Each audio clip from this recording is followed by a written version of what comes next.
Hi అండి. Welcome to my channel. ఈరోజు నేను హ్యాండ్మేడ్ థ్రెడ్ బ్యాంగిల్స్ చేశాను. ఆల్రెడీ నేను చెప్పాను లాస్ట్ వీడియోలో నేను రిటర్న్ గిఫ్ట్స్ ఇవ్వడానికి కోసం థ్రెడ్ బ్యాంగిల్స్ చేస్తున్నాను అని. ఈరోజు నేను మొత్తం చేశాను 5 pairs, different colours, different design. ఎలా ఉందో మీరు కామెంట్లో చెప్పాలి. నేను ఏం కలర్స్తో చేశానో, ఏం డిజైన్ చేశానో అన్నీ నేను డిజైన్స్ క్లిప్స్ యాడ్ చేశాను.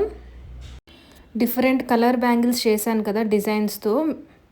మీకు ఏ డిజైన్ నచ్చిందో కామెంట్లో చేయండి. బ్యాంగిల్స్ మీద ఆపోజిట్ కలర్తో చేశాను, కుందన్స్ వర్క్ చేశాను. బ్యాంగిల్స్కి గ్యాప్ ఎంత ఇచ్చానంటే డిజైన్ టు డిజైన్కి 2 ఇంచెస్ ఇచ్చాను. ఎవ్రీ బ్యాంగిల్ మీద అలాగే ఇచ్చాను నేను. ఇంతకీ థ్రెడ్ బ్యాంగిల్స్ నచ్చినాయా? నచ్చితే ఒక లైక్ ఇవ్వండి, అలాగే షేర్ చేయండి, సబ్స్క్రైబ్ చేయండి, నా ఛానల్ని సపోర్ట్ చేయండి. ఇంకా ఎలాంటి హ్యాండ్మేడ్ జ్యువెలరీ వీడియోస్ కోసం కావాలో కామెంట్ చేయండి. Thank you watching.